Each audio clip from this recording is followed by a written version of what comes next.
अहम और स्वाभिमान में इतना बारीक फर्क है कि अक्सर लोग स्वाभिमान के नाम पर अहम को अपने अस्तित्व का हिस्सा बना लेते हैं, अपने इस अहम की पूजा करने लगते हैं और इस अहम की प्यास को बुझाने के लिए वो किसी को मौत भी दे सकते हैं। इस अवस्था में इंसान बेवजह अपने आप को सर्वोपरि और दूसरों को नीचा देखने लगता है और अपने इस अहम के वहम में नेक और शरीफ लोगों के लिए खतरा बन जाता है।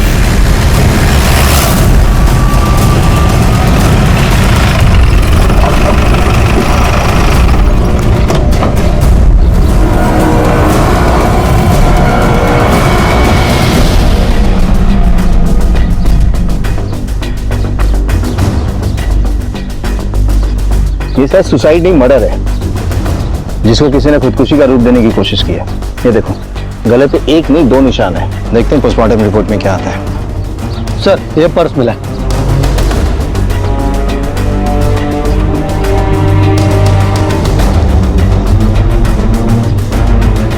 इसको पहचानते हो? हाँ साहब, ये तो नैना सिर के अपनी शांताराम काका की बेटी, इसी गांव की है। साहब, ये नैना और इस असलम का जबरदस्त लफड़ा चालू था। असलम! असलम!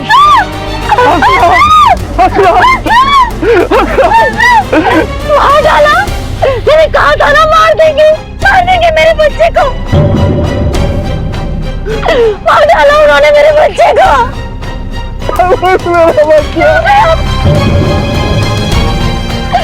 मेरे बच्चे।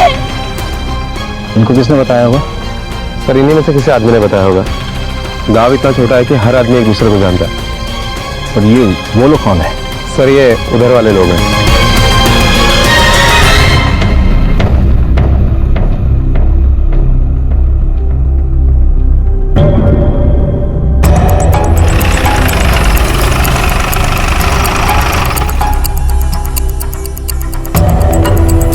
नैना आपकी बेटी है? हाँ साहब, वो मेरी बेटी है। बुलाइए उसे। पर वो तो कल रात से घर लौटी नहीं। क्या? वो कल से नहीं आई है? और पुलिस कंप्लेंट करने के बजाय आप यहाँ फुर्सत से बैठ के घड़ा बना रहे हैं? नहीं साहब, वो काम ही ऐसी जगह करती है। वो क्या कहते हैं, जहाँ कचरा साफ करना, स्कूल में पढ़ाना, दारू वगैरह बंद करना। एनजीओ? हाँ साहब, वही साहब उसी काम के लिए वो 2-2 दिन तक बाहर रहती है और यही सोच के हम लोग पुलिस चौकी नहीं आए साहब। नैना और असलम के अफेयर के बारे में पता है आपको? मतलब वो एक दूसरे से प्यार करते हैं? नहीं साहब, ऐसा कुछ नहीं है। नहीं साहब, हमारी बेटी ये सब में नहीं पड़ती।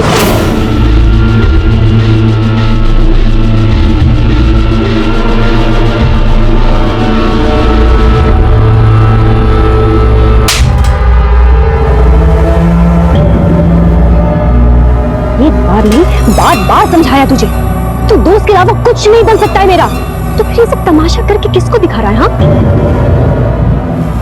देख असलम, समझ जा, अभी भी वक्त है। ये तो प्यार व्यार तो बहुत दूर की बात है, ये जो अपनी दोस्ती है ना, वो भी नहीं है।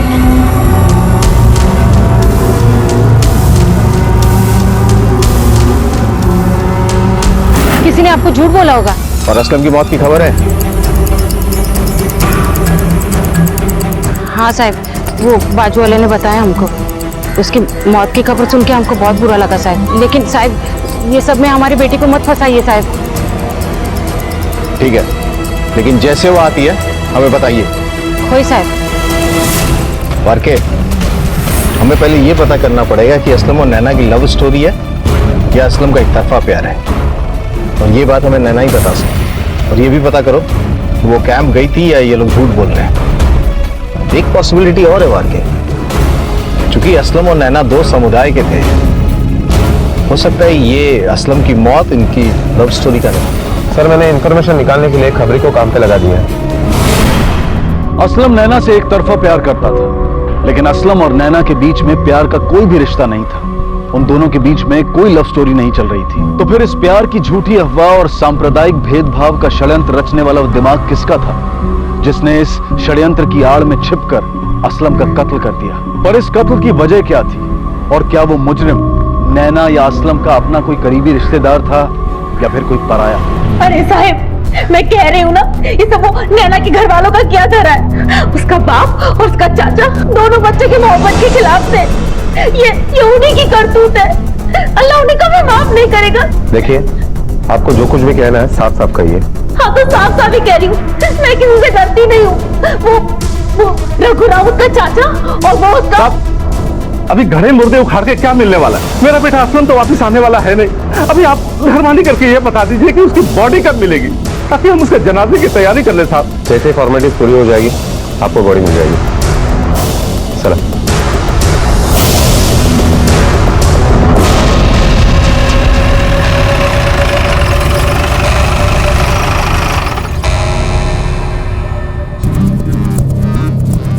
कुछ पता चला? हाँ साहब, ये नैना और असलम के लफड़े को लेकर बहुत टेंशन हो रही थी इधर वाले और उधर वाले लोगों में। इधर वालों ने तो अपने लोगों की मीटिंग भी बुलाई थी सब। बस मैं सबकी तरफ से बोलता हूँ, ऐसा ढीला रवैया नहीं चलेगा। ऐसा रहा ना तो अपने बिरादरी की एक भी लड़की साथ नहीं बचेगी। अरे प्यार के नाम पे कोई भी अड़ा बनाएगा उनको, एक की वजह से सबकी इज्जत जा रही है। बरोबर है कि नहीं? बरोबर है, बरोबर। अरे हिम्मत बगा तेमची, बोलते हैं कि शादी करना है तो धर्म बदलना पड़ेगा। हम लोग बर्दाश्त नहीं करेंगे, नहीं करेंगे ना? बिल्कुल नहीं करेंगे। देख शांताराम, तू अपनी लड़की को समझा, उसका ये प्यार का नाटक बिरादरी से बड़ा नहीं है, समझा कि नहीं? काका, तुम्हारी बेटी की वजह से इस गांव में एक दिन खून खराबा होगा। अभी भी समझ जाओ और उसको भी समझा दो। चलो रे, समझ लो ना, अटवंटे हो।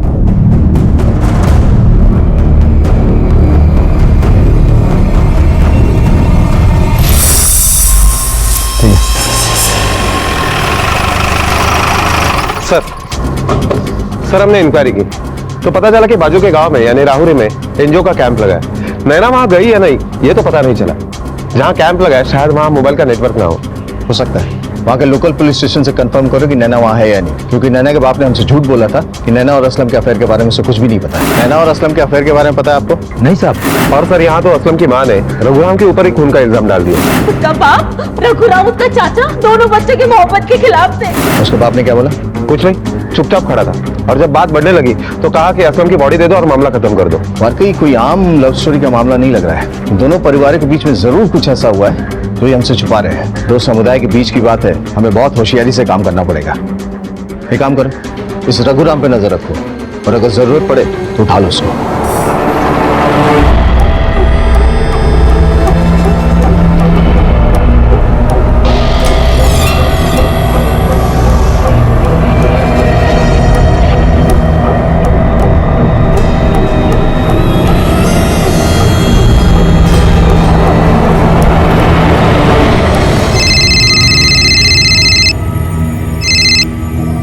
हाँ बोल। खबर पक्की है, ये नैना के काका ने असलम को एक बार नहीं बहुत बार धोया है।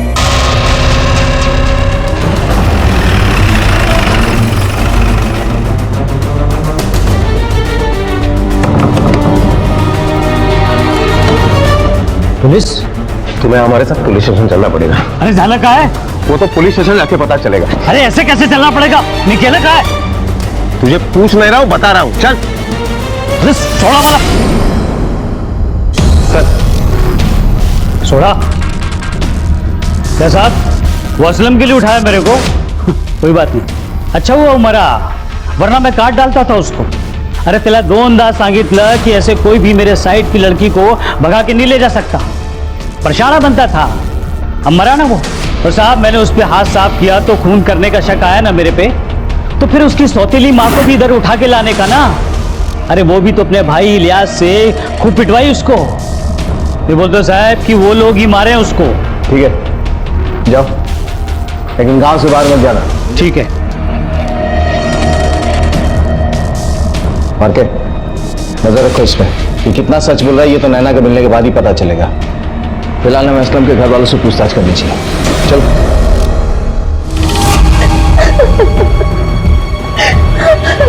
ये असलम आपका सौतेला बेटा था ना?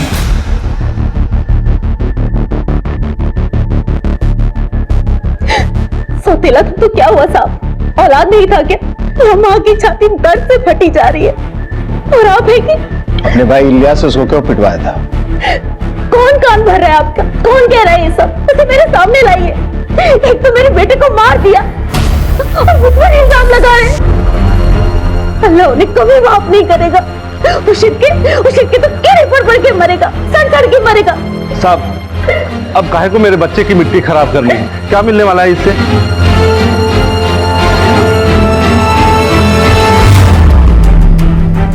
और बिन का भाई इलियास भी यही है क्या? हाँ सर, वो ग्रीन चेक्स का शर्ट पहना ना, वही है।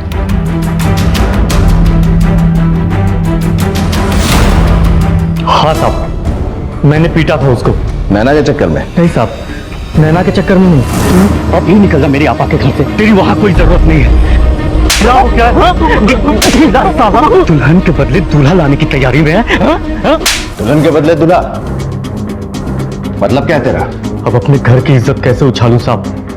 और वो असलम लड़कियों के बदले लड़कों के साथ हम बिस्तर होता था साहब।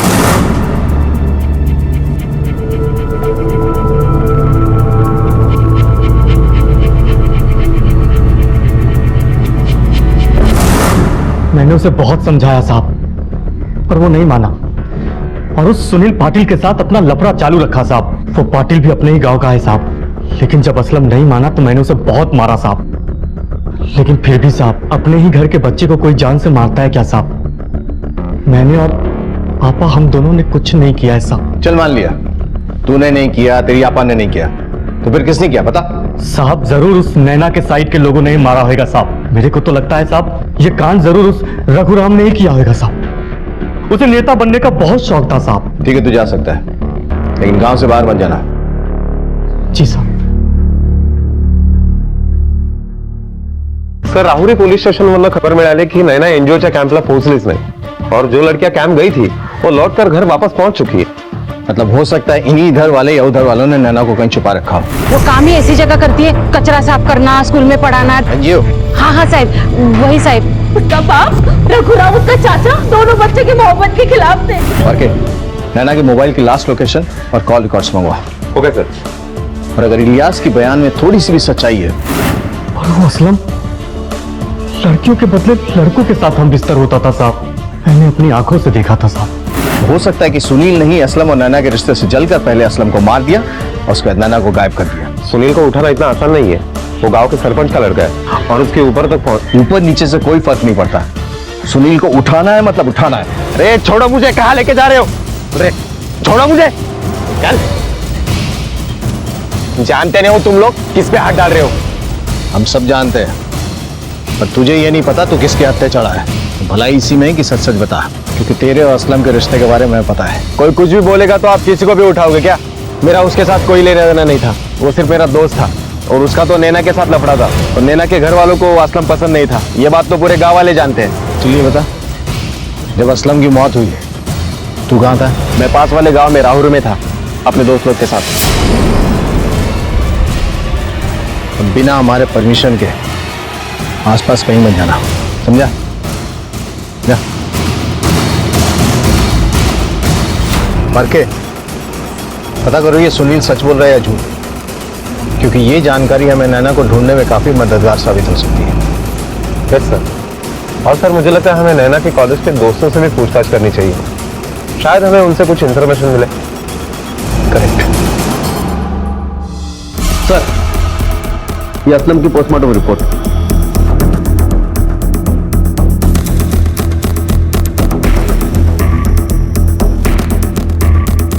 वाकई मेरा शक सही निकला, असलम ने सुसाइड नहीं किया बल्कि उसका मर्डर हुआ है। इसका मतलब हो सकता है नैना की जान भी खतरे में हो। मैंने आप लोगों को बोला ना, मुझे नहीं पता नैना के बारे में। ऐसा हो ही नहीं सकता कि तुम्हें कुछ पता नहीं है, क्योंकि हम जानते हैं तुम नैना की सबसे करीबी दोस्त हो। 4 दिन से तुम्हारी दोस्त गायब है और तुम्हें अब भी नहीं लगता कि तुम्हें जो कुछ पता है हमें बताना चाहिए? सर, वो 4 दिन पहले कॉलेज आई थी, पर उसके एनजीओ का एक छोटा सा कैंप था ना, इसलिए वो जल्दी चली गई। बस इतना ही?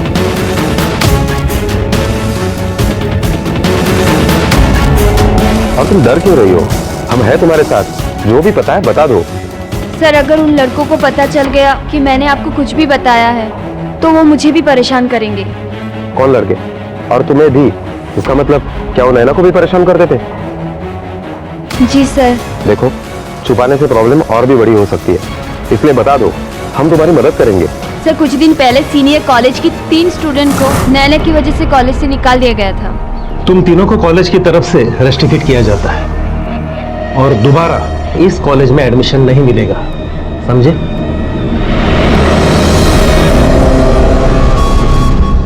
ए थांब, नालायक, माझ्या मुलाला कॉलेज मधून काढलं। अब पड़ गई ठंडक तेरे कलेजे को। मुझे कोसने से कुछ नहीं होगा। पहले अपने बेटे को समझाइए, जो क्लास में खुद तो दारू पी के आता ही है, बाकी के स्टूडेंट्स को भी दारू बेचता है। तो तुझे क्यों आग लगी इस बात से? ये कॉलेज है, दारू का अड्डा नहीं। इसे पहले भी 2 बार मैंने समझाया था, लेकिन ये माना नहीं, इसलिए मुझे इसके खिलाफ कंप्लेन करनी पड़ी। अगर अब भी नहीं सुधरा ना, तो मैं फिर से कंप्लेन करूंगी। कंप्लेन तो तब करेगी ना जब तू जिंदा बचेगी। अब देख तेरे साथ क्या क्या होता है। चल आई। सर, नैना किसी से नहीं डरती। उसने लोगों के भलाई के लिए बहुत काम किया है। समाज सुधार की तो जिद सवार है उसके सर पे। आप चाहो तो गांव वालों से पूछ सकते हैं। सर, अब मैं जा सकती हूँ। उन लोगों को पता चलेगा ना तो मुझे वो परेशान करेंगे। ठीक है, लेकिन जाने से पहले पाटिल मैडम को उन लड़कों के नाम और एड्रेस दे देना। अगर वो लड़के तुम्हें फिर से परेशान करते हैं तो तुरंत पुलिस स्टेशन में आके कंप्लेंट करना। नैना के बारे में कुछ भी पता चले तो फौरन हमें आके बताना। पाटिल मैडम, मावड़ी नंबर के।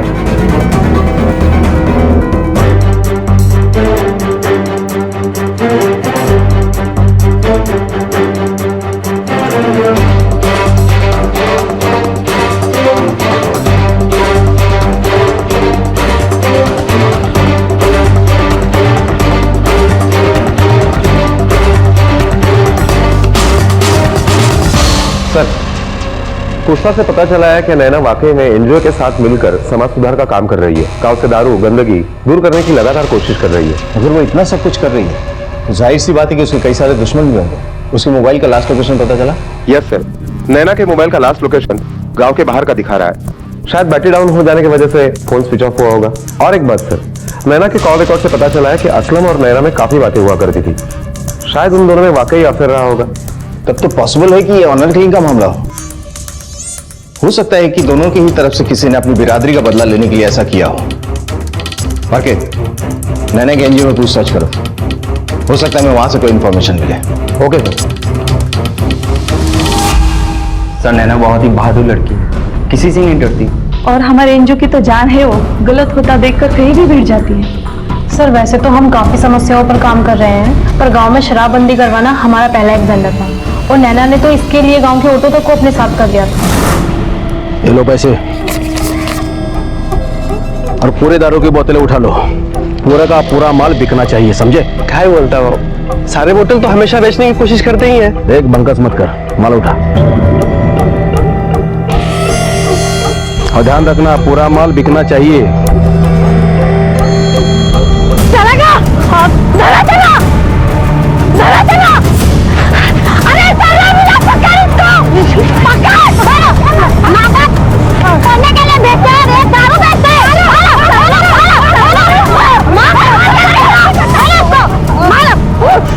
फसाद की जड़ तोड़े कर लो। अगर तूने होता ना तो ये गांव बर्बाद नहीं होता। तूने यहाँ दारू की भट्टी शुरू कर दिया ना, आज तो तुझे बर्बाद करके छोड़ेंगे हम। देखो, तुम लोग अच्छा नहीं कर रहे हो, इसका अंजाम बहुत बुरा होगा। उससे ज्यादा बुरा क्या करेगा? तेरे को बता दो तो बुरा क्या होता है ना? सारी दारू की भट्टियों को फोड़ दो। तू हमारा बुरा करेगा? आज देख तेरा बुरा हाल हम क्या करते हैं। हाथ इसका मुंह पे। नहीं नहीं नहीं नहीं नहीं नहीं नहीं, मुंह काला कर इसका। गाँव का सर्वनाश किया ना तुमने? अब जाना था तुझे। चलो चलो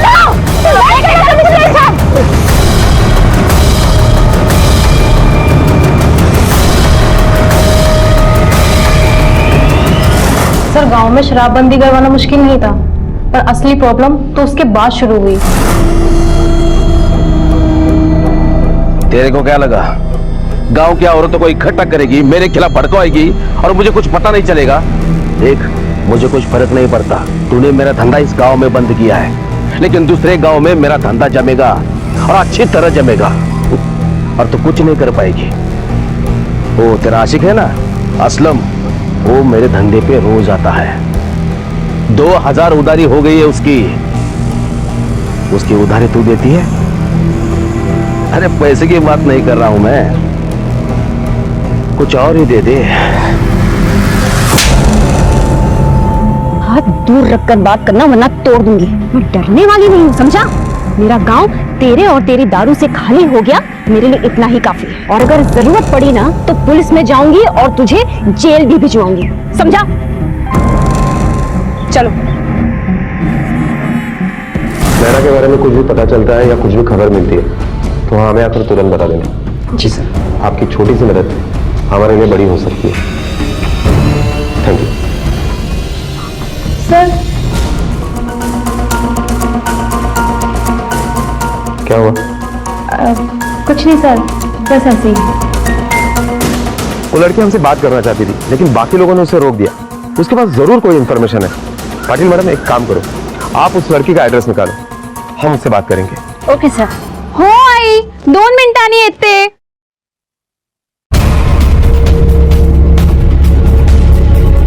बताओ। क्या बताऊं सर? वही बात जो तुम्हें ऑफिस में बताने की कोशिश कर रही थी। सर 14 नवंबर को हम पुलिस स्टेशन आने वाले थे क्योंकि हमें पता लगा था कि गांव में दारू की भट्टी फिर से शुरू होने वाली है। देखो बोलो, मुझे ऐसा क्यों लग रहा है कि तुम हमसे कुछ छुपा रही हो, कुछ अधूरा बता रही हो।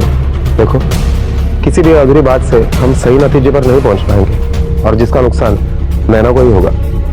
क्या तुम नहीं चाहती हो कि तुम्हारी दोस्त घर पर वापस आए? सर नैना और असलम के बीच कुछ तो प्रॉब्लम थी। नैना, नैना, नैना, मुझे तुझसे कोई जरूरी बात करनी है। मुझे तुझसे कोई बात नहीं करनी है। तुझे क्या लगता है तू मुंह घुमा लेगी तो बात खत्म हो जाएगी? पूनम, तू जरा उधर जा, मैं इससे बात करके आती हूँ। क्या असलम, क्या है? हाँ, तुझे पहले भी बोला था और आज फिर बोल रही हूँ, हमारे रिश्ते का कुछ नहीं हो सकता। ना तेरे घर में ना मेरे घर में, हमारे रिश्तों को कोई नहीं मानेगा। तो क्यों ये सब नाटक कर रहा है? देख असलम, भूल जा। देख नैना, मेरे घर वालों को छोड़ दे, उनको मैं संभाल लूंगा, तू बस अपनी बात कर। तू क्यों उसमें जिद पे अड़ा हुआ है? मैं बोल रही हूँ ना, हमारा कोई फ्यूचर नहीं है साथ में। कब से प्यार से समझा रहा हूँ, मेरी बात समझ में नहीं आती तुझे? ये झांसी की रानी ना गांव वालों के सामने बनना, मेरे सामने बनने की जरूरत नहीं है। सर उसके बाद तो ये रोज का हो गया था। जब भी नैना असलम को मना करती थी वो उसे बहुत मारता था, और जब नैना के काका रघुराम ने असलम को मारा और धमकाया तो उसने उसका बदला भी नैना से ही लिया। देखो पूनम, अगर नैना के बारे में कुछ भी पता चले या याद आए तो बेझिझक होकर हमें बताना, ठीक है? सलाम मैडम। असलम और नैना के बीच में प्यार का कोई भी रिश्ता नहीं था। वो सिर्फ असलम का एक तरफा प्यार था, लेकिन किसी ने उनके खिलाफ प्यार की झूठी अफवाह उड़ाई ताकि सबको ऐसा लगे कि असलम के कत्ल और नैना के गायब होने की वजह सांप्रदायिक भेदभाव है। क्योंकि इस बात को लेकर गांव में तनाव तो था। क्या असलम के कातिल का नैना के गायब होने के पीछे भी कोई हाथ था, या फिर नैना के गायब होने के पीछे कोई दूसरा ही अपराधी था और कोई दूसरा ही मकसद था? पर इन गुमनाम सवालों के शोर में जो एक बात साफ नजर आ रही थी वो ये कि वो मुजरिम नैना और असलम का कोई करीबी रिश्तेदार ही था। सर 12 नवंबर को मैं तहसील गया था। वहाँ जो हर हफ्ते बाजार लगता है ना साहब, उधर ऑर्डर देने के लिए हमेशा जाता हूँ साहब, और लौटने में रात हो जाती है साहब। तुमने नैना और असलम के बारे में झूठ क्यों बोला? साहब मेरे को उसका और असलम का रिश्ता नहीं चलता था, और मैं कुछ बोल भी नहीं सकता ना साहब, क्योंकि वही घर बार संभालती है साहब। मैंने किसी को नहीं मारा साहब। साहब मैं गरीब आदमी, 2 रोटी कमाने में सारा वक्त चला जाता है साहब। ठीक है, जाओ। ओ साहब, सर अगर इसे 2 डंडे पड़ते थे ना, सब कुछ सच उगल देता था। जाने तो दोबारा बुलाना क्या मुश्किल काम है, लेकिन ये सब तब बुलाएंगे जब हमारे पास इसके खिलाफ पुख्ता सबूत हो।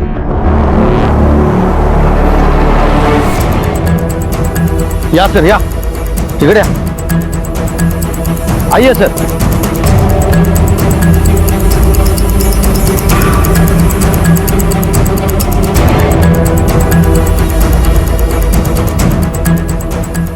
यहाँ तो ऐसा कुछ भी नहीं दिख रहा है जिसे लगे कि भट्टी खुलने वाली है। लेकिन सर खबर तो पक्की थी।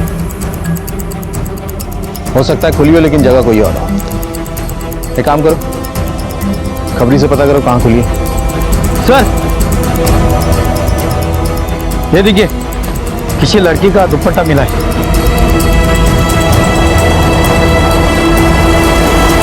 पहचानती हो इसे? हाँ साहब, ये तो मेरे नैना का है। आपको कहाँ मिला? फर्क है, ये कल्लू जहां कहीं भी छुपा है ना, खोद के निकाल उसको। Okay sir. साहब, नैना।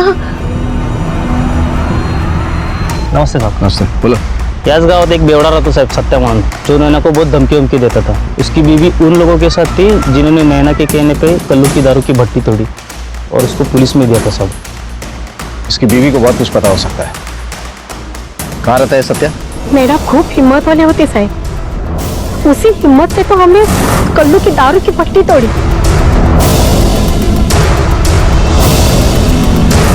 उसके बाद सत्या उस नैना को बहुत परेशान करता था, क्योंकि उसको दारू नहीं मिल रही थी ना, उसको आते जाते परेशान करता था, उसको धमकियां देता था।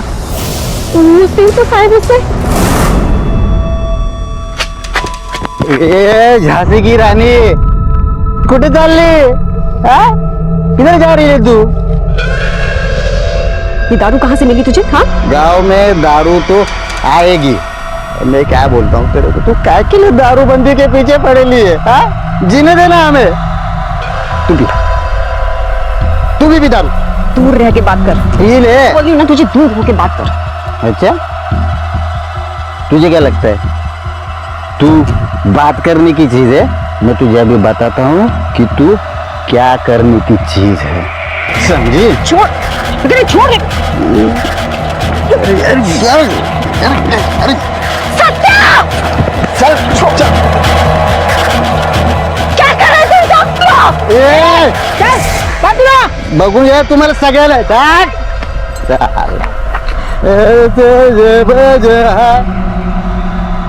अगर भट्टी बंद थी तो सत्या को दारू कहाँ से मिल रही थी? अब क्या बोलूं साहब, वो कल्लू ने बाजू के गांव में दारू की भट्टी डाली ना, वहां से लेके आता था ये दारू। अब तो इस गांव में भी वो कल्लू की दारू बेचने का काम करता है। ठीक है, या वार के इस सत्या में जाल बिछाओ। कल्लू जहां कहीं भी है ना, अपने आप झोली में गिरेगा। Okay sir.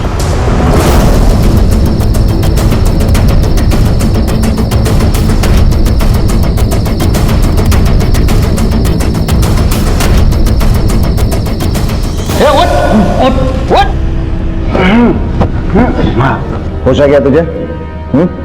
चल बता नैना कहाँ? मेरे को नहीं पता सर, नैना कहाँ पे? ये बोले बोल। आई शप्पा सर, मेरे को नहीं पता नैना किधर है। मेरे कुछ नहीं किया सर। चल नैना को छोड़, ये बता कल्लू कहाँ है? तो कल्लू तो आपको बाजू के गांव में मिलेगा, उसकी दारू की भट्टी है वहां पे, वहीं पे मिलेगा आपको। हेलो, क्या?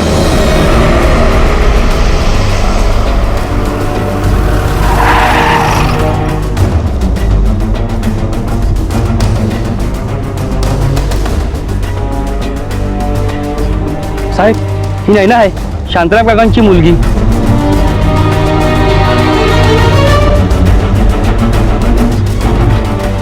बॉडी के ऊपरी हिस्से में चोट के निशान है और बॉडी भी फूल चुकी है।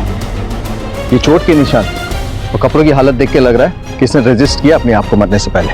हो सकता है, ये भी हो सकता है कि इसका रेप हुआ हो। देखते हैं रिपोर्ट में क्या आता है। मार के ये कल्लू जहां कहीं भी है ना, आज के आज उठाओ उसको। Okay sir. और ये नैना और असलम के केस में जितने भी संदिग्ध हैं, उन सबके मोबाइल की लास्ट लोकेशन निकालो और पता करो कि इसके कत्ल के समय आसपास कौन था। Okay sir.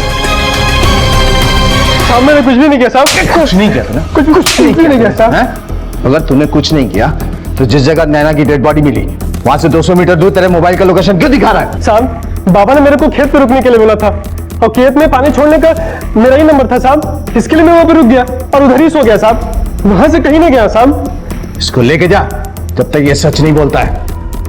साहब मैंने कुछ भी नहीं किया साहब, कुछ भी नहीं किया साहब। ये केस असलम के कत्ल और नैना के गायब होने से बदलकर अब नैना और असलम के कत्ल में तब्दील हो चुका था।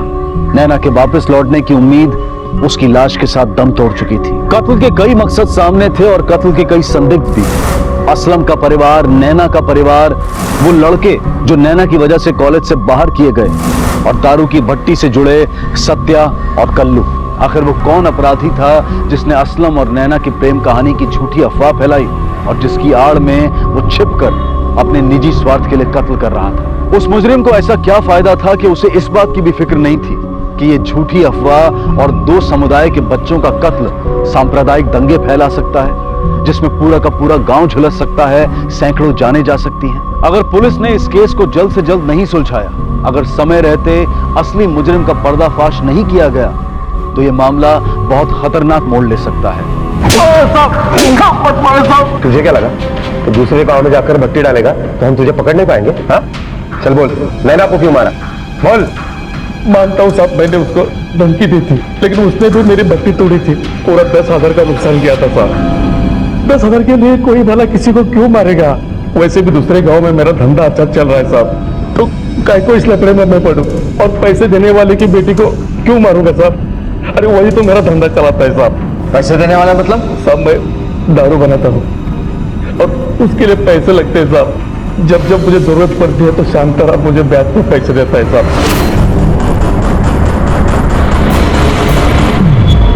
तो मटका बनाने वाला शांताराम तेरे को ब्याज पे पैसे देता है? हाँ साहब। इसको तब तक तोड़ो जब तक ये सच ना बोले। साहब मेरा विश्वास करो, मैं सच बोल रहा हूँ साहब। ये केस तो अजीब सा फंसता चला जा रहा है। हर आदमी के पास कत्ल का मकसद है भी और नहीं भी। नैना का कत्ल असलम भी कर सकता है। मैं बोल रही हूँ ना, हमारा कोई फ्यूचर नहीं है साथ में। नैना ने उसकी बात नहीं मानी, असलम मार पिटाई से आगे बढ़ा और उसका खून कर दिया, और इसी वजह से नैना के साइड वालों में से किसी ने बदला लेने के लिए असलम को मार दिया। शांताराम साहब मेरे को उसका और असलम का रिश्ता नहीं चलता था। सुनील या कोई और जो अब तक हमारी पहुंच से बाहर है? सर खूनी तो शांताराम भी हो सकता है, क्योंकि उसे भी असलम और नैना का यह रिश्ता मंजूर नहीं था और गुस्से में आकर उसी ने इन दोनों को मार दिया हो। या फिर कल्लू या नैना का काका रघुना, वो तो असलम, नैना और उसके परिवार वालों को धमका भी चुका था। ये भी हो सकता है कि असलम की मौत के बाद उधर वालों ने बदला लेने के लिए नैना को मार दिया। पर ये जितनी भी थ्योरी है किसी भी ऐसे नतीजे पर नहीं पहुंचती जिससे दो लोगों का कत्ल हो सके। और क्या, नैना की पोस्टमार्टम रिपोर्ट जल्द से जल्द मंगवाओ, क्योंकि वहीं से हमें पता चलेगा कि एक्चुअली हुआ क्या था। Okay sir. सर नैना की पोस्टमार्टम रिपोर्ट। मेरा शक सही था। नैना को मारने से पहले उसके साथ शारीरिक संबंध बनाए गए, लेकिन अजीब बात यह है कि प्रोटेक्शन यूज हुआ है। लेकिन वो कौन हो सकता है जो रेप करते वक्त भी इतने होश में था कि प्रोटेक्शन यूज करे? उसका मकसद क्या होगा? कहीं ये संबंध नैना की मर्जी से तो नहीं बनाए गए, या बेहोशी की हालत में? क्योंकि शरीर के ऊपरी हिस्से में चोट के निशान तो हैं, लेकिन निचले हिस्से में बिल्कुल भी नहीं। सर ये भी तो हो सकता है कि असलम और नैना की मर्जी से यह संबंध हुए हो और उन्हें ऐसा करते वक्त किसी ने देख लिया और गुस्से में आकर फिर उन्हें मार दिया हो। पर वो कौन हो सकता है? कॉलेज के वो 3 लड़के जो नैना की वजह से रस्टिकेट हुए थे, पर उन्हें असलम को मारने की क्या जरूरत थी? सर कत्ल करने का मोटिव सत्या और कल्लू के पास भी है। नैना का सिर्फ कत्ल ही नहीं बल्कि बलात्कार भी हुआ था, और पुलिस ने नैना के बलात्कारी तक पहुंचने के लिए सभी संदिग्धों के मेडिकल टेस्ट भी करवाए थे।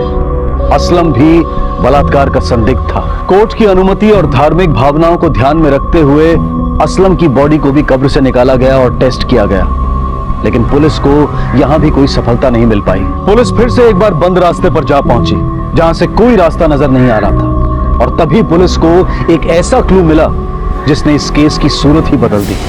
अरे क्या अजीब आदमी है तुम? तुम्हें अगर दोबारा जमीन नापनी नहीं थी तो इतनी माथापच्ची क्यों की तुमने? तुम्हारी वजह से सारा काम अब मुझे दोबारा करना पड़ेगा। और पटवारी साहब मैं तो बोल रहा हूँ ना, मेरे को और जमीन नहीं चाहिए, जितना है बहुत है। मेरे को दोबारा लफड़े में नहीं पड़ने का साहब। लफड़े में नहीं पड़ने का था तो फिर आरटीआई क्यों फाइल किया? टाइम पास करने के लिए? साहब वो मैं नहीं, मेरी बेटी ने फाइल किया था। वही नहीं रही तो जाने दो ना साहब। ठीक है, तो मेरे को क्या? साहब नमस्कार। चलो तुमसे कुछ बात करनी है। तेरी बेटी गांव में दारूबंदी करवाना चाहती थी और तू पैसे देके दारू बनवा रहा था। ऊपर से वो असलम से प्यार करती थी और इसी वजह से तेरी गांव में बदनामी हो रही थी, और इसीलिए तूने नैना को मारा ना? नहीं साहब, मैंने नहीं मारा। मैं अपनी बेटी को क्यों मारूंगा साहब? ये सच कह रहे साहब, ये क्यों मारेंगे? ये तो उनसे बहुत प्यार करते हैं साहब। और पटवारी क्यों आया था तेरे घर पे? रघुराम में और तुझमें जमीन का क्या लफड़ा है? बताता हूँ। 11 तारीख को पटवारी के तरफ से एक चिट्ठी आई थी जिसमें था कि सरकार की तरफ से जो जमीन मिला था उसमें रघु बाबू ने ज्यादा हिस्सा ले लिया था, और नैना ने क्या आरटीआई डाला था, जिसकी वजह से हमारे सामने पूरी जमीन फिर से नाप ली थी और हमें पूरा हिस्सा मिलना था। और साहब उसी रात को रघु बाबू घर आया और बहुत झगड़ा किया साहब। क्या रे शांताराम, तेरी बेटी अगर तुझसे नहीं संभलती तो बोल, मैं देखता हूँ उसको। ये क्या नाटक डाल रखा है आरटीआई में मेरे खिलाफ, वो जाएगी मेरे खिलाफ, रघुराम के खिलाफ। ओ नैना मैडम, तू छीनेगी मुझसे जमीन, वो सारी जमीन मेरी है, लेके दिखा, मैं भी देखता हूँ कैसे लेती है तू।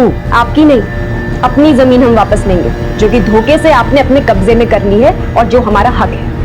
मेरे को ज्यादा भाषणबाजी नहीं देने का, किसी और को देने का। और ये तेरा बाप 2 कौड़ी का, इसको हक दिलाएगी और तू दिलाएगी। तेरे बारे में सब मालूम है मेरे को, असलम के साथ में क्या क्या गुलछर्रे उड़ाती है सब मालूम है। बस बहुत हो गई तमीज से बात, काका समझ के सुन रही हूँ तो मतलब कुछ भी बोलेंगे। चलो चलो निकलो यहाँ से, अब सीधा तहसीलदार के ऑफिस में मिलेंगे। हाँ, या दोबारा मत आना। चलो। है ना, तुझे बनाता हूँ मैं कलेक्टर, दिखाता हूँ मैं कौन, बताता हूँ मैं सबको।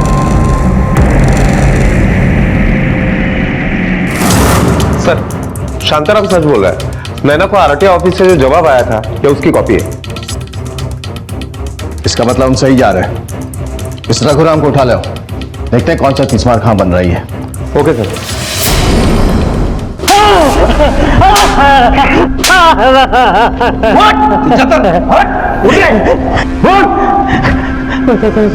बताता हूँ, वो 2 दिन की पैदाश हो गई, मेरे को क्या कुछ नहीं बोली। अरे बड़े आदमी की इज्जत करना भूल गई। शांताराम ने तुझे बाइक खोला, भड़काया उसने, और वो दोनों बहुत सीधे, आरटीआई डाली उसने, जमीन वापस मांगी। मैं उससे बात करने गया तो उसने उल्टा मुझे ही सुनाया। चलो चलो सीधा तहसीलदार के ऑफिस में मिलना। चलो, अब दोबारा आना नहीं यहाँ पे। चलो। कल मैंने सोचा कि उसको सबक सिखा के रहूंगा। मैंने झूठा फोन लगाया कि कल्लू की भट्टी वापस चालू हो गई है। मेरे को मालूम था कि वो जरूर आएगी।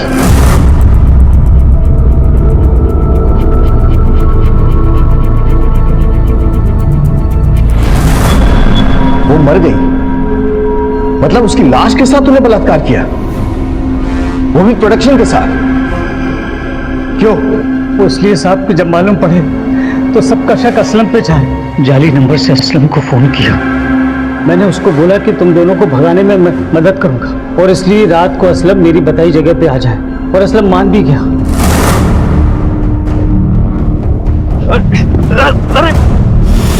अपनी जरा सी जमीन के लालच और रहम के लिए तूने अपनी भतीजी का खून तो किया ही, उसके साथ बलात्कार भी किया। वो लड़की जो समाज को सुधारना चाहती है, तूने उससे मार दिया। लेकिन अब तो अपनी असली जगह जाएगा।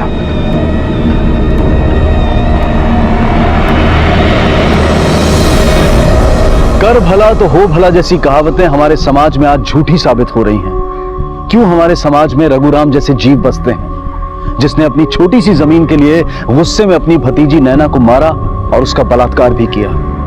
वो नैना जो सभ्य समाज का सपना देखती थी, समाज की गंदगी साफ करते करते गुजर गई। रघुराम को नैना और असलम के कत्ल और नैना के बलात्कार के लिए गिरफ्तार किया गया। अहम और लालच अपराध की पहली सीढ़ी है, इससे अपने आप को दूर रखें और भलाई करते हुए भी सतर्क रहें, क्योंकि बुराई घात लगाए बैठी हो सकती है। अब मैं अनूप सोनी आपसे विदा लेता हूं, फिर मुलाकात होगी अगले एपिसोड में जुर्म की एक और कहानी के साथ। तब तक अपना और अपने परिवार का ख्याल रखें और देखते रहें क्राइम पेट्रोल डायल 100। सबक एक को, सीख हम सबको। जय हिंद।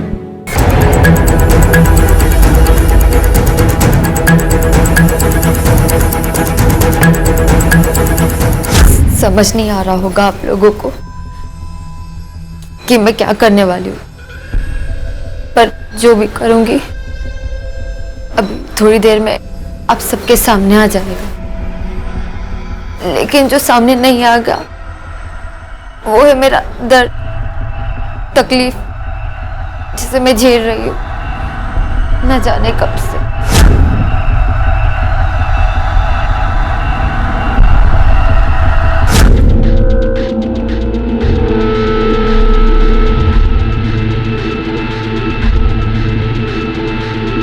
आज तक बहुत हिम्मत रखी मैंने, यही समझाते रहे खुद को कि सब ठीक हो जाएगा, लेकिन नहीं। तो अब बस जो करना है मुझे ही करना है, और मैं वही करने जा रही हूँ।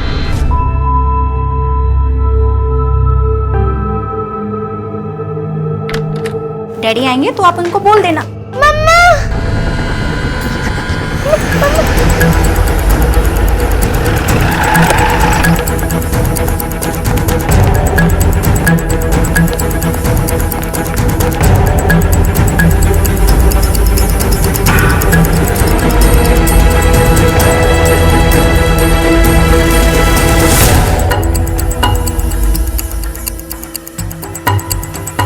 ये लड़की कौन है? भारती कुक थी हमारी। कितने सालों से यहाँ काम करती है? पिछले 1 साल से। कितने बजे आती है ड्यूटी पे? 9 साढ़े 9 बजे के आसपास। ये देखिए बेडरूम में।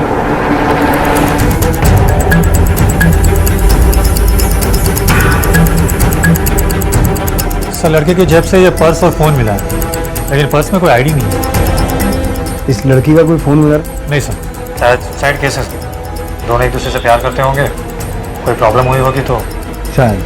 बॉडीज को पोस्टमार्टम के लिए भिजवाओ। Yes sir. हमारी व्यस्त और भागदौड़ भरी जिंदगी में अपने घर की चाबियां हमारे घर पर काम करने वाले लोगों और पड़ोसियों के पास छोड़ना हमारी मजबूरी भरी जरूरत बन चुकी है।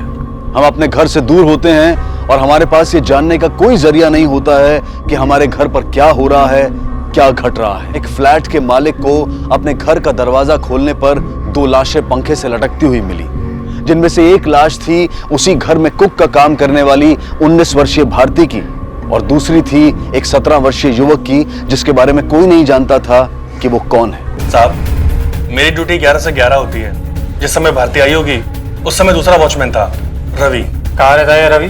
साहब पास की बस्ती में रहता है, बुलवा देता हूँ। इस बिल्डिंग में सीसीटीवी कैमरास है ना, उसका फुटेज दिखाओ। साहब 15-20 दिन से कैमरास खराब हैं, कंप्लेंट की हम लोगों ने। I am a marketing professional, ज्यादातर बिजनेस के टूर से बाहर ही रहता हूँ। वो लड़की हमारे यहाँ काम करती थी, लेकिन कभी कोई खास बातचीत नहीं हुई मेरी उससे, और उस लड़के को तो मैंने आज तक देखा तक नहीं। साहब ये लड़का भारती को छोड़ने अक्सर साइकिल पे आता था, और उसने आज भी छोड़ा था साहब, लेकिन कौन था हमने पूछा ही नहीं साहब, मुझे पता नहीं साहब। लेकिन वो तो यहाँ पर काम नहीं करता था ना, फिर अंदर कैसे जाने दिया तुमने उसे? हमने रोका था साहब। ए भाई, किधर? वो भारतीय 802 में काम कर रही, तो साबुन मंगाया कपड़े धोने का। ठीक है, साइकिल उधर लगा। उसके बाद काम में याद नहीं रहा, इसलिए देख नहीं सका कि निकले कि नहीं, जहाँ तक मुझे पता है वो कभी किसी को यहाँ नहीं लाई। मोबाइल फोन था उसके पास? जी हाँ, मेरे जाने के बाद ही वो आया करती थी। उसके बाद वो मुझे मिस कॉल किया करती थी, फिर मैं उसे रिटर्न कॉल करके बताती थी कि खाने में क्या बनाना है। फिर तो उसका फोन यही कहीं होना चाहिए था, लेकिन मिला नहीं। पता नहीं सर। कुछ दिन पहले वो मुझसे पैसा मांग रही थी उधार, मेरे पास पैसे थे नहीं, तो वो बोली मुझसे कि मेरा मोबाइल ले लो। मेरे पास सच में पैसे नहीं, तो मैंने मना कर दिया। हो सकता है वो किसी और को बेच दी होगी। इस लड़की को काम पे कैसे रखा था आपने? किसी एजेंसी के थ्रू या? जी नहीं सर, हमारे यहाँ एक और मेड है, सुप्रिया, डस्टिंग और क्लीनिंग के लिए, वही लेकर आई थी इसे। और ये सुप्रिया यहाँ कब से काम कर रही है? करीब 7 सालों से। 2 हफ्ते पहले उसकी माँ मर गई थी, 2 हफ्ते से छुट्टी पे थी साहब, और कुछ दिन पहले से वो आना शुरू की थी। साहब उसका किसी से कोई चक्कर था ऐसा कभी सुना नहीं। हाँ, अगर बाहर हो तो पता नहीं। साहब यही वो साइकिल है जिसपे वो लड़का आया था। ये भारती रहती कहाँ है? नाला सुपारा में कहीं, एग्जैक्टली नहीं पता कि कहाँ रहती थी। जिस लड़की का आपके पास एड्रेस भी नहीं है, उसके हवाले आप अपना घर छोड़ जाती थी? सर, ये आईडी ली थी हमने उसकी, इस पर उसका एड्रेस है। इस पर तो भाईंदर का एड्रेस है। भाईंदर? इस लड़के के फोन को आईटी में भिजवाओ और को अच्छे से चेक करें, और मालविका ने भारती का जो नंबर दिया है उसे ट्रैकिंग में डलवाओ। Yes sir.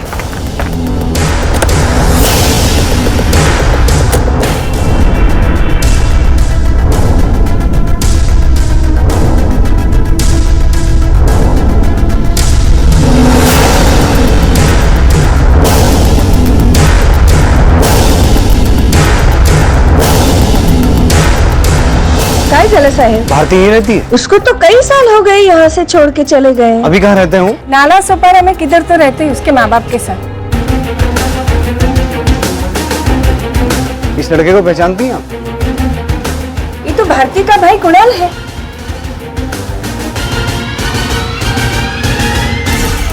नेटवर्क प्रोवाइडर से उस लड़के के नंबर को लेकर इंक्वायरी की सर। कुणाल नाम है उसका, और एड्रेस भी वही भाईंदर का एड्रेस है जो भारती की आईडी पर लिखा था। जो असल में भारती का एड्रेस है ही नहीं, क्योंकि वो और उसका परिवार वहां से कई साल पहले नाला सुपारा शिफ्ट हो चुका है। हाँ सर, उस लड़के के झोले से एक रिसिप्ट मिली है सर, ये रसीद मिला जो किसी टेलरिंग शॉप की है, और उस पर भी नाला सुपारा का ही एड्रेस है।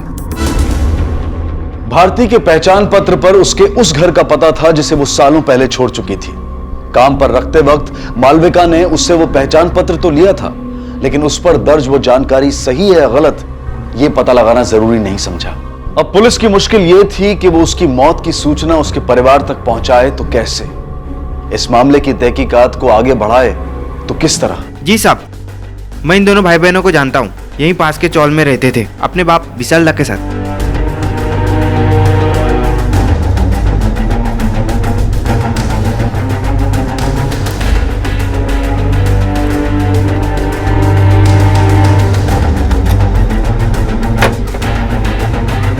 सुनिए, ये विशाल दा यहीं रहता? जी साहब। अभी कहाँ होगा ये? अभी अपनी पान बीड़ी की कोके की दुकान पे होगा, रात को लौटेगा। कुछ कर दिया क्या साहब?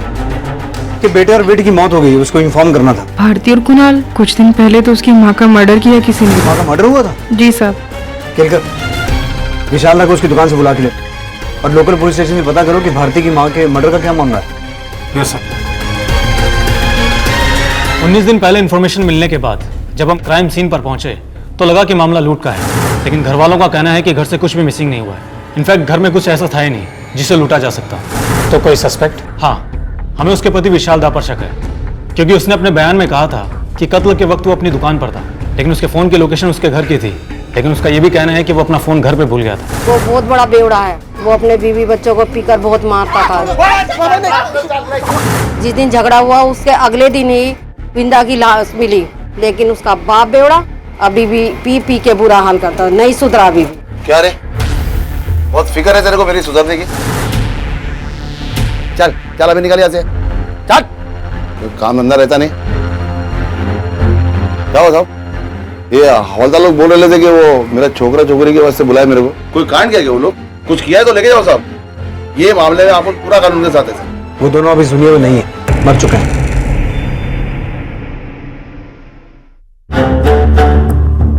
सर, कुणाल और भारती की पोस्टमार्टम रिपोर्ट्स आ गई और इसके अलावा सर डॉक्टर्स का कहना है कि दोनों ने मरने से पहले काफी स्लीपिंग पिल्स ली थी। Sleeping pills? अगर वो दोनों फांसी लगाकर आत्महत्या करने वाले थे तो फिर उन्हें नींद की गोलियां खाने की क्या जरूरत थी? सर, नींद की गोलियों का असर होने में थोड़ा वक्त लगता है। हो सकता है कि उन्हें लगा हो कि नींद की गोलियां कम पड़ गई है, इसलिए मरने के लिए दोबारा कोशिश की हो जिसमें वो कामयाब हो गए। नहीं केलकर, ये बात पूरी तरह से गले के नीचे नहीं उतर रही। सबसे पहली बात, अगर उन्हें मरना ही था तो वो किसी और के घर क्यों मरे? अपने घर या किसी न्यूट्रल जगह पे क्यों नहीं? दूसरी बात, जैसा कि हमें वॉचमैन ने बताया, भारती ने कुणाल को साबुन लेने के लिए भेजा था, जो वो लेकर भी आया। अगर दो लोग कुछ समय के बाद आत्महत्या करने वाले हैं तो वो साबुन मंगाने या लाने की फिक्र क्यों करने लगे? तो फिर हो सकता है कि सर ये मर्डर हो, किसी ने उन्हें नींद की गोलियां दी और बाद में लटका दिया ताकि मामला आत्महत्या का लगे। शायद ऐसा ही हुआ होगा, क्योंकि उनकी बॉडीज पर और उस घर में स्ट्रगल का कोई भी निशान नहीं था। मेरे हिसाब से जब उन्हें फांसी पर लटकाया गया वो दोनों होश में नहीं थे। और अगर हमारी थ्योरी सही है तो कातिल कोई एक नहीं दो होने चाहिए, क्योंकि दो लोगों को इतनी हाइट पर लटकाना किसी एक आदमी के बस की बात नहीं हो सकती। सर, इसके अलावा दोनों की मां वृंदा का भी मर्डर हुआ था।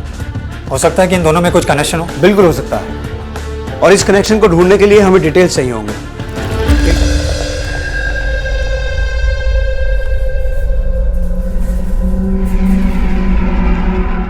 किस बात की पार्टी हो रही है? बीवी के मरने की या बच्चों की मौत की? काय म्हणताय तुम्ही साहब? कैसी पार्टी? साले सब के सब एक साथ छोड़ के गए मेरे को। न कोई रोटी बनाने वाला है, न कोई कपड़े धोने वाला है। जिस दिन तेरे बच्चों की मौत हुई है उस दिन सुबह 9 बजे कहाँ था तू? अपने शोरूम पे, पान की दुकान पे रहेगा साहब। और किधर रहेगा? सुबह 8 बजे नक्की अपन खोलता है दुकान, नियम है। उसके बाद कहीं नहीं गया तो? किधर जाएगा साहब? आसपास के लोगों को पूछ के नक्की करो आप। तूने पुलिस को बताया था कि जिस दिन तेरी बीवी की मौत हुई थी तेरा मोबाइल फोन घर पे छूट गया था, लेकिन हमें पता चला है कि दोपहर 12 से 1 तू अपनी दुकान पर भी नहीं था, वहां ताला था। कहाँ गया था? दारू की दुकान पे। फिक्स है, दोपहर को 12 बजे, शाम को 7 बजे। वो साहब को बोला था मैं, और आप शक कर रहे मेरे पे? मैं मारा मेरी फैमिली को? क्यों? तू क्यों नहीं मार सकता? हर रोज थोड़ा थोड़ा करके तो मार ही रहा था ना। तो किसी दिन दिमाग में आया होगा कि किस्सा खत्म कर दूं। अच्छा नहीं है साहब, औरत कमाओ, छोकरी कमाओ। छोकरा भी कमाना शुरू करने वाला था। उनकी मौत से मेरे को नुकसान होगा कि फायदा? थोड़ा सोचो साहब, कोई खुद से खुद का नुकसान करके लेता है क्या? सर, कुणाल, भारती और वृंदा के कॉल रिकॉर्ड से कुछ नहीं मिला सर। तीनों के रिकॉर्ड क्लीन है और विशाल दा की सेल इंफॉर्मेशन से यही पता चला है कि वो सच बोल रहा है। कुणाल और भारती के मर्डर के वक्त वो अपने शॉप पर ही था और आसपास के दुकानदारों का भी यही कहना है। पिछली बार उसका फोन घर छूट गया था, कहीं अपनी उस गलती से सबक लेकर इस बार वो जानबूझकर अपना फोन पान की दुकान पर तो नहीं छोड़ गया। पर यह कोई स्ट्रॉन्ग एलिबाई नहीं है। इस मामले में हमें हर फैक्ट को लेकर श्योर होना होगा और फिलहाल मुझे लगता है कि हमें वृंदा के मर्डर को छोड़कर भारती और कुणाल पर कॉन्सेंट्रेट करना चाहिए, क्योंकि अगर इन दोनों केसेस का आपस में कोई कनेक्शन है तो वो खुद ब खुद सामने आ जाएगा। अब जबकि ये क्लियर हो चुका है कि मामला सुसाइड का नहीं मर्डर का है, इसका मतलब ये हुआ कि कुणाल का मालविका के घर आना महज एक इत्तेफाक था, कत्ल भारती का होना था। और इस बात से अनजान भारती ने कुणाल से साबुन मंगवाया जो वो लेके भी आया, लेकिन साबुन लेके जब वो पहुंचा तो भारती के साथ वो भी मारा गया। यानी हमें जो भी लीड मिलेगी वो भारती से कनेक्टेड लोगों से मिलेगी। राइट। वो जो मेड थी सुप्रिया जिसने भारती को मालविका के घर काम पे लगाया था, केलकर, उसे बुला। जी सर। साहब, भारती मेरी बहुत अच्छी दोस्त थी। अगर किसी ने उसको परेशान किया होता तो उसने बताया होता मेरे को, लेकिन उसने ऐसा कुछ नहीं बताया। भारती से तुम्हारी पहली मुलाकात कब और कहाँ हुई थी? 2 साल पहले बाजू वाले सोसाइटी के कुछ घर में काम करती थी मैं, उधर ही भारती से मुलाकात हुई थी। फिर धीरे धीरे हम दोनों का दोस्ती हो गया। जब तुमने भारती को मालविका के घर काम पर लगवाया तो वहां पहले से कोई कुक था या थी जिसे हटाकर भारती को काम पर रखा गया हो और उसने नाराज होकर भारती को मार दिया हो? नहीं साहब, मालविका मैडम के घर पे पहले कोई नहीं था। वो उनका नया नया नौकरी लगा था ना, तो भारती को ही पहला रखा था। सुप्रिया, हमें पता चला है कि भारती को तुमसे ज्यादा पगार मिलती थी, तो बुरा तो लगता होगा तुम्हें, क्योंकि काम पर तुमने लगवाया और कमा वो तुमसे ज्यादा रही थी। सबको अपना किस्मत का मिलता है साहब, और वो कौन सा लाखों में कमा रही थी कि मेरे को जलन होएगा।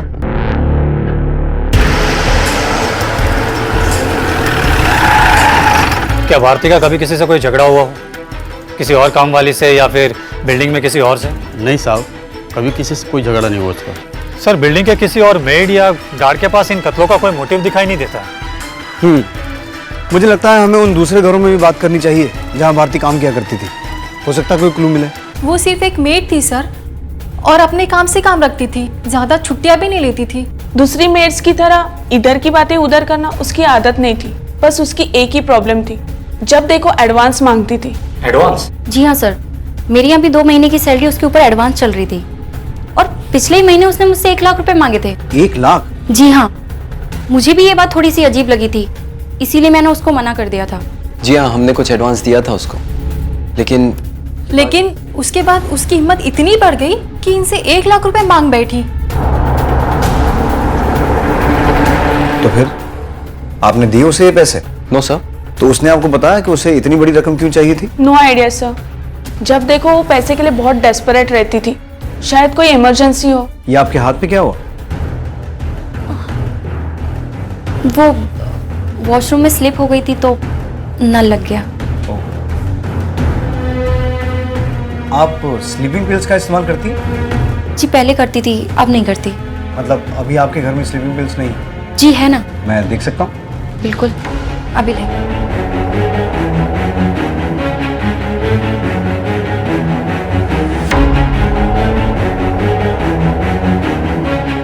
ये तो सील बंद है। मैंने कहा था ना आपसे, मैं पहले लेती थी, अब नहीं लेती। गुड, कि अब आपको इनकी जरूरत नहीं पड़ती। Thank you.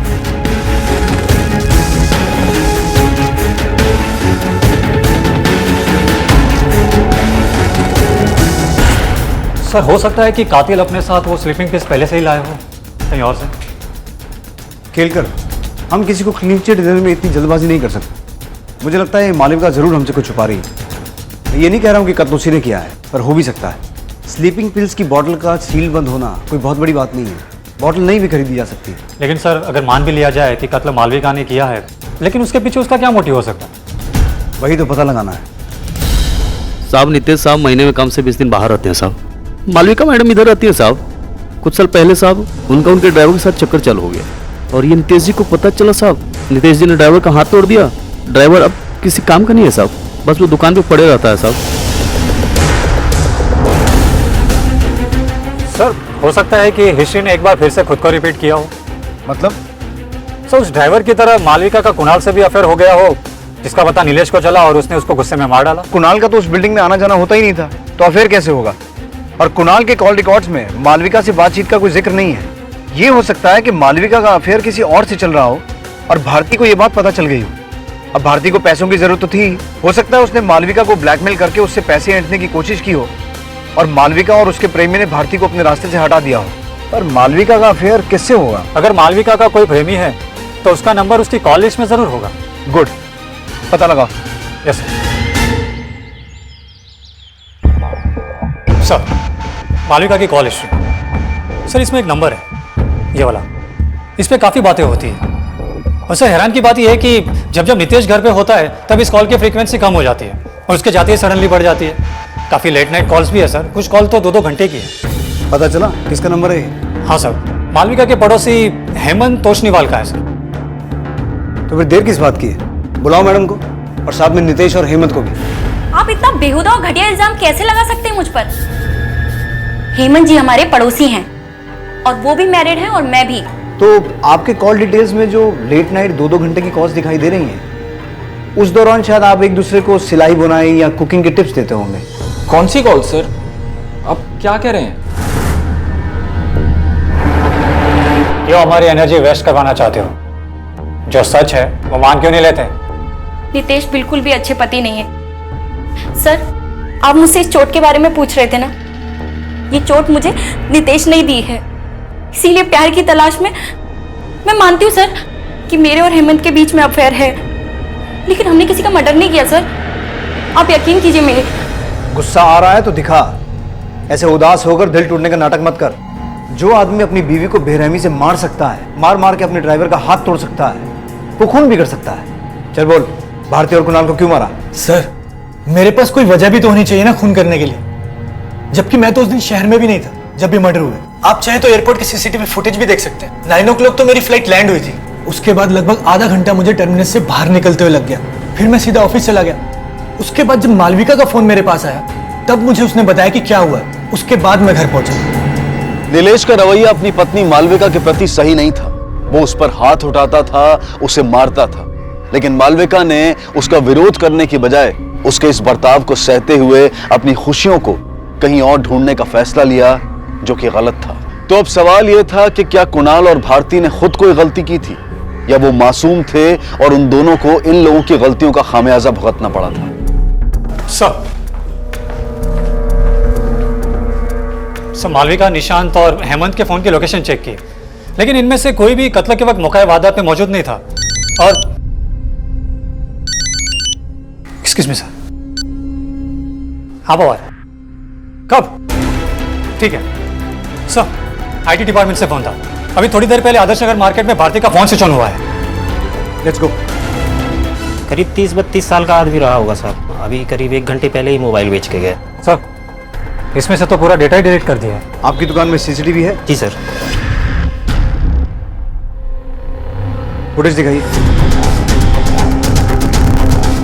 ये रहा सर। एक बार पॉज करो।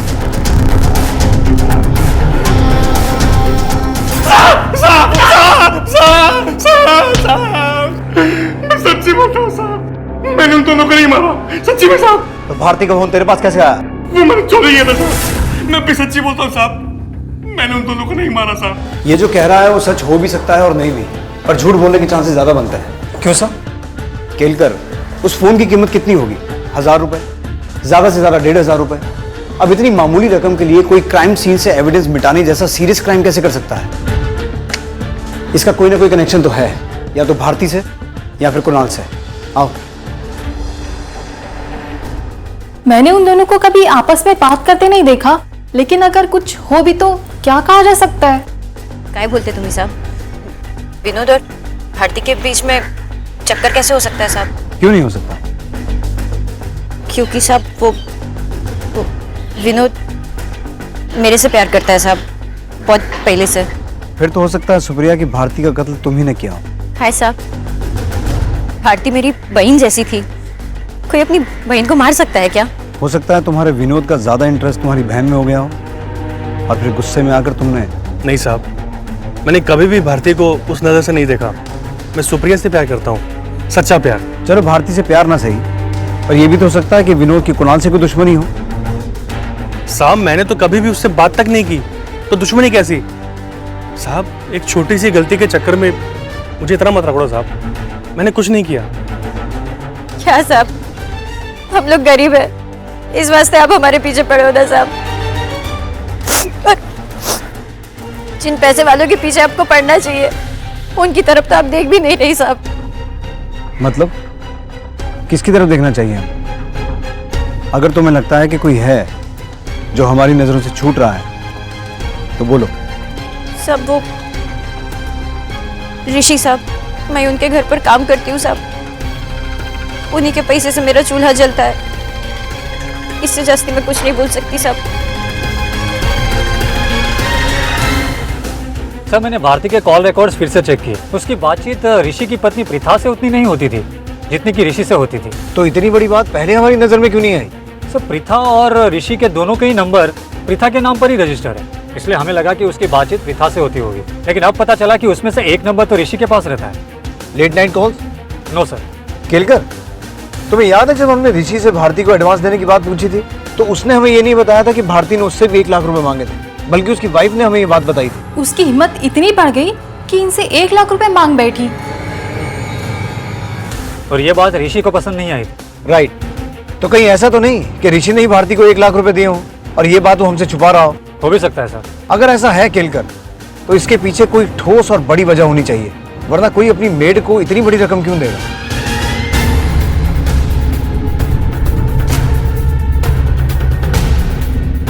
अरे साहब आप यहाँ? कुछ सवाल पूछने थे तुझसे तेरी बेटी को लेकर।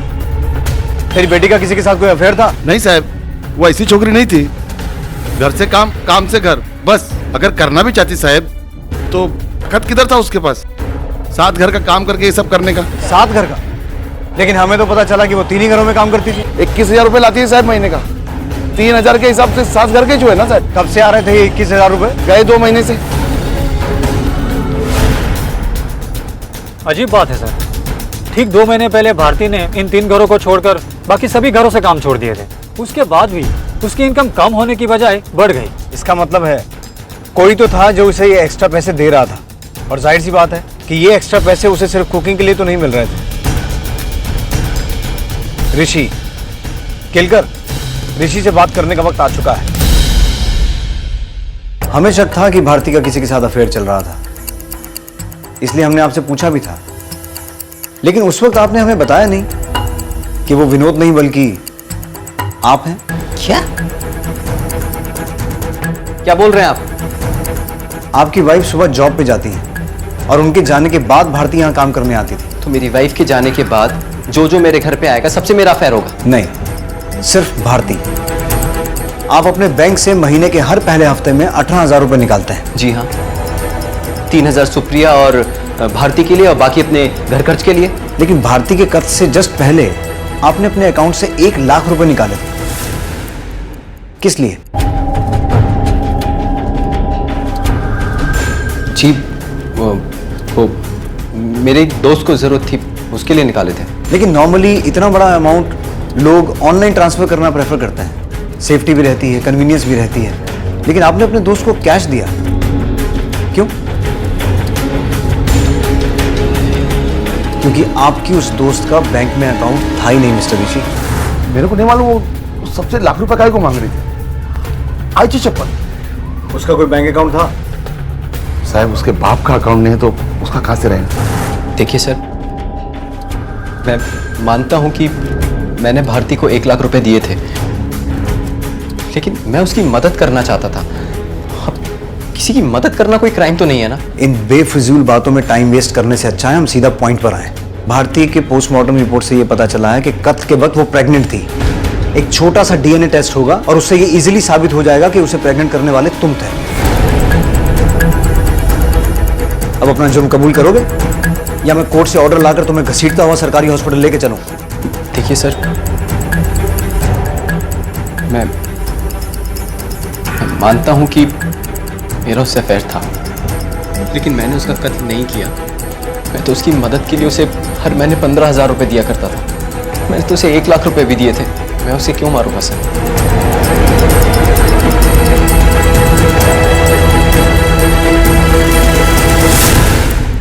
भारती के प्रेग्नेंट होने वाला ब्लफ तो काम कर गया, पर भारती की मौत के वक्त ऋषि वाकई में ऑफिस में ही था। उसके कॉल रिकॉर्ड्स में भी ऐसा कोई नंबर सामने नहीं आया जिससे ये लगे कि उसने भारती को मारने के लिए किसी को हायर किया था। बहुत उम्मीद थी मुझे इस थ्योरी से, लेकिन कुछ हाथ नहीं लगा। एक छोटा सा क्लू मिला है सर। क्या? वृंदा की कॉल लिस्ट में एक नंबर था जिस पर उसने 1 या 2 बार बात की थी, इसलिए हमने भी कुछ खास ध्यान नहीं दिया था। लेकिन जब उस नंबर पर फोन किया तो पता चला कि वो नंबर किसी महेश राव का है, जो कि एक प्रॉपर्टी डीलर है। सर, जिन लोगों का गुजारा इतना मुश्किल से होता है, उनका प्रॉपर्टी डीलर से बात करना कुछ अजीब नहीं लगता? महेश राव कुछ हजार रुपए कमाकर अपना परिवार चलाने वाली भारती को 1 लाख रुपए जैसी बड़ी रकम की जरूरत पड़ना, और ऋषि जिसके साथ उसका रिश्ता सिर्फ मालिक और नौकर का था, उसका भारती को 1 लाख रुपए देकर उसकी जरूरत को पूरा करना, ये दोनों बातें अजीब थी। इसलिए अब ये बहुत जरूरी था कि पुलिस भारती की उस जरूरत का पता लगाए, और वो उम्मीद कर रही थी कि इस प्रॉपर्टी डीलर महेश राव से उन्हें इस मामले में कोई ना कोई मदद जरूर मिलेगी। वृंदा और उसकी बेटी भारती यहाँ मीरा रोड में किराए की खोली लेना चाहते थे। भारती का भाई कुणाल, वो भी कभी कभी उनके साथ में आया करता था। फिर अचानक उसका फोन आया और उसने मुझे बोला कि उसे अब किराए पे खोली नहीं चाहिए, उसे खोली खरीदी करनी है। अचानक ऐसा क्या हुआ कि किराए पे खोली ढूंढते ढूंढते उसे खरीदने की बात करने लगी? पता नहीं साहब, पर उसने मुझे इस बारे में बात चलाने के लिए बोला और 1 हफ्ते में ही उसे खोली खरीदी करनी। और फिर कुछ दिन बाद वापस उसका कॉल आया। वो मुझसे बोली कि अब उसे खोली खरीदी करनी नहीं है, उसे किराए पर ही खोली दिला दो, और उसके लिए उसने मुझे डिपॉजिट के लिए 1 लाख रुपए भी लाकर दिए। यानी कि भारती, उसकी माँ और उसका भाई कुणाल अपने बाप को छोड़कर अलग रहने की प्लानिंग कर रहे थे। हो सकता है ये बात विशाल दा को किसी तरीके पता चल गई हो और उसने गुस्से में आके तीनों को मार दिया हो। उठा के लाओ उसे। बहुत होशियारी है ना तुझे? सच बोल, तुझे पता था ना कि वो लोग छोड़ के जा रहे तुझे, इसलिए सबको मार डाला ना? हाँ बोल। साहब मेरे को कुछ भी खबर नहीं थी साहब की, ऐसा कुछ पुणे में करने वाले हो लोग। साहब मेरे को मालूम होता उनके पास 1 लाख रुपया है तो मैं उनसे वैसे ही ले लेता साहब। वृंदा के मर्डर की इंक्वायरी कर रही टीम ने हमें बताया था कि उन्हें क्राइम सीन को देखकर ऐसा लगा था कि मामला लूट का है।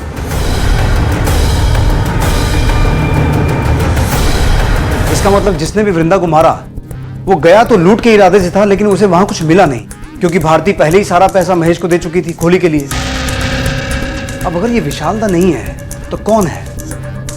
और ऋषि ने सबसे छुपाकर ये पैसा भारती को दिया था, तो फिर किसको और कैसे पता चला कि भारती के पास पैसा है और उसने अपने घर के अंदर छुपा के रखा है?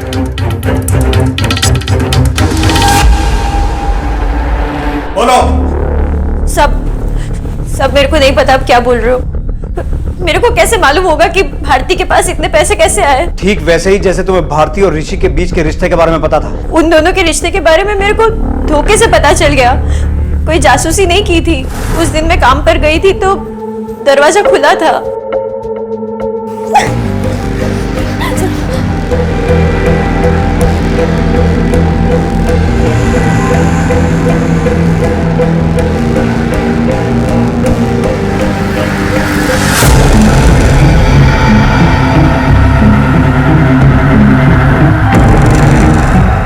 आप जल्दी आ गए? तो मेरे को शक हुआ साहब, जो मैंने आपको बता दिया, लेकिन ऋषि साहब ने भारती को कितने पैसे दिए, कब दिए, ये सब मेरे को कुछ नहीं मालूम साहब। ठीक है, जा सकती हूँ। साहब, काश्मीरा पुलिस स्टेशन से इंफॉर्मेशन आई है। कुछ महीने पहले भारती का भाई कुणाल अपने कुछ दोस्तों के साथ ड्रग्स कंज्यूम करते हुए पकड़ा गया था। सभी माइनर थे, इसलिए वार्निंग देके छोड़ दिया गया था। लेके आओ उन्हें। हाँ सर, कुणाल मेरा ही दोस्त है सर। हम दोनों साथ में ड्रग्स लिया करते थे, लेकिन उसकी बहन के रेप वाले मैटर से मेरा कोई कनेक्शन नहीं है सर। रेप? भारती का रेप हुआ था?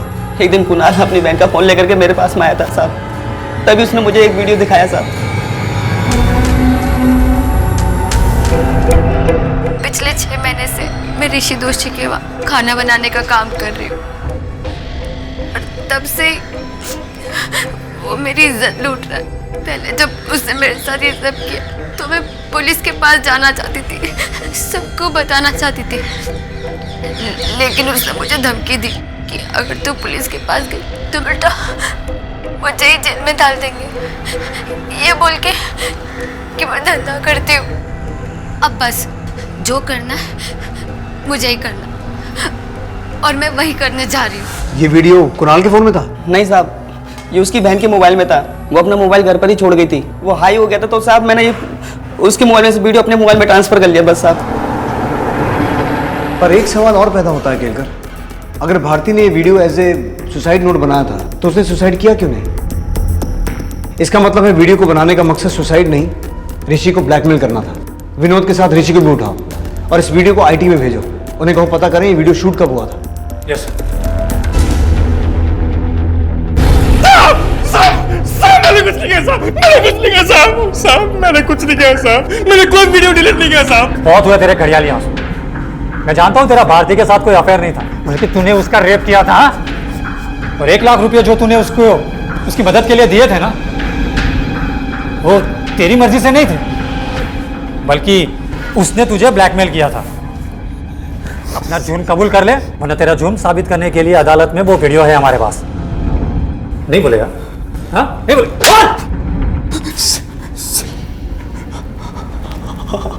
हाँ सर, मैंने रेप किया था उसका। वो मुझे ब्लैकमेल भी करती थी और उसने मुझसे 1 लाख रुपए भी मांगे थे जो मैंने उसे दे दिए थे। भारती ने मुझसे पैसे लेने के बाद वो वीडियो मेरे सामने डिलीट कर दिया था सर। जब वो मुझे ब्लैकमेल करने ही नहीं वाली थी तो मुझे उसे मारकर क्या मिलता है सर? सर, ऋषि ने अपना जुर्म कबूल कर लिया है। उसी ने भारती का रेप किया था और भारती ने उसे वीडियो दिखाकर 1 लाख रुपया लिए थे। लेकिन विनोद तो अभी भी कह रहा है कि उसे वीडियो के बारे में कुछ भी नहीं पता। शायद वो सच बोल रहा है सर, क्योंकि ऋषि का कहना है कि जिस वक्त उसने भारती को 1 लाख रुपया दिए थे, उसी वक्त भारती ने उसके सामने ही अपने फोन से वो वीडियो डिलीट कर दिया था। अगर ऐसा है तो फिर ऋषि के पास कोई मोटिव बचता नहीं भारती को मारने का। सर, ये आईटी रिपोर्ट। केलकर सर, ये भारती के फोन और वीडियो की रिपोर्ट है। सर, इसमें लिखा है कि वीडियो 19 दिन पहले शूट किया गया था, लेकिन भारती के फोन से नहीं। व्हाट? हाँ सर। जी सर, भारती के फोन का कैमरा 4 मेगापिक्सल है, जबकि वीडियो शूट किया गया है 10 मेगापिक्सल वाले कैमरा से। 19 दिन पहले मतलब भारती की मां वृंदा के कल से 2 दिन पहले। केलकर, अगर ये वीडियो भारती के फोन से नहीं बनाया गया तो जरूर किसी ऐसे आदमी के फोन से बनाया गया है जो भारती और ऋषि के रिश्ते के बारे में जानता था और साथ ही भारती को उस पर पूरा भरोसा था। मैं ऋषि दोषी के वहाँ खाना बनाने का काम कर रही हूँ और तब से वो मेरी इज्जत लूट रहा है। देख सुप्रिया, एक छोटा सा टेस्ट होगा तेरे फोन का और बड़ी आसानी से पता चल जाएगा कि ये वीडियो तेरे फोन पे शूट किया गया था। तेरा खेल खत्म हो गया सुप्रिया। सब वो उस दिन जब मैं भारती को ऋषि सेठ के साथ देखी तो मेरे को बहुत झटका लगा साहब। सुप्रिया, छोड़। शादीशुदा आदमी है वो, अगर उसकी बीवी को मालूम पड़ गया ना तो खाल खींच लेगी, तेरी और मेरी भी। बहुत दिनों से वो मेरे साथ जबरदस्ती कर रहा है। मैं तो उनके घर का काम छोड़ना चाहती, पर उन्होंने मुझे धमकी दी कि मैं तुम्हें बदनाम कर दूंगी। मेरे को ऋषि सेठ पर बहुत गुस्सा आया, इसीलिए मेरे दिमाग में एक प्लान आया। ऋषि सेठ को ब्लैकमेल करने का प्लान। जो करता है मुझे ही करता है और मैं वही करने जा रही हूँ, अपनी जान लेने जा रही हूँ। बस अब हो गया अपना काम। अब देखना, ये देखकर वो ऋषि सेठ कैसे हिल जाएगा।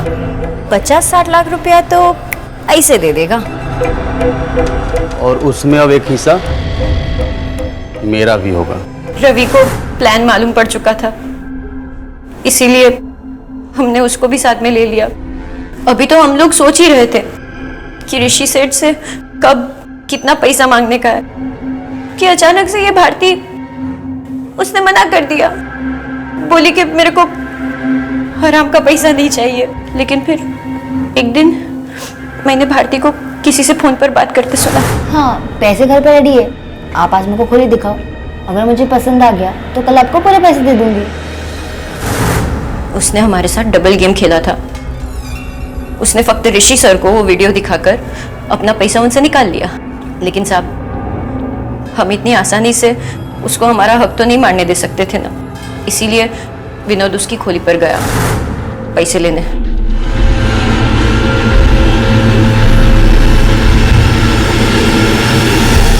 उस दिन जब मैं मालविका मैडम के घर गई तो झाड़ू कटका करने के बाद मैं उधर ही रुक गई। फिर जब वो भारती उधर आई तो मैंने जिद करके उसको चाय पिला दी, जिसमें मैंने नींद की गोली मिला दी थी। लेकिन तभी गेट पर से रवि का फोन आया। उसने कहा कि भारती का भाई कुणाल ऊपर आ रहा था। अरे कुणाल, ये दीदी, आपने साबुन मंगाया था।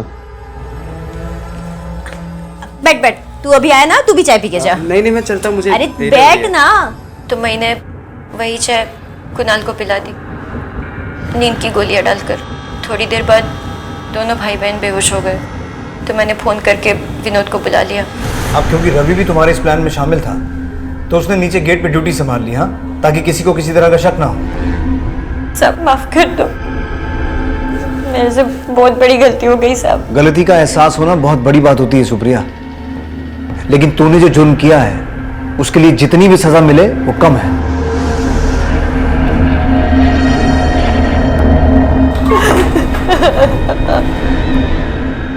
जब एक आम आदमी अपने जैसे किसी दूसरे आम आदमी को न्याय पाने के लिए सालों अदालतों के चक्कर काटते हुए देखता है तो इंसाफ पर से उसका विश्वास उठ जाता है और जुर्म और जुल्म से लड़ने की बजाय वो उसके सामने सर झुकाए रखने में ही अपनी भलाई समझता है। यही वो डर था, वो सच था जिसने भारती को ऋषि की ज्यादतियों की खिलाफत करने की बजाय उन्हें चुपचाप सहते रहने के लिए प्रेरित किया, वरना उसके और उसके मासूम भाई के साथ जो हुआ वो कभी ना होता।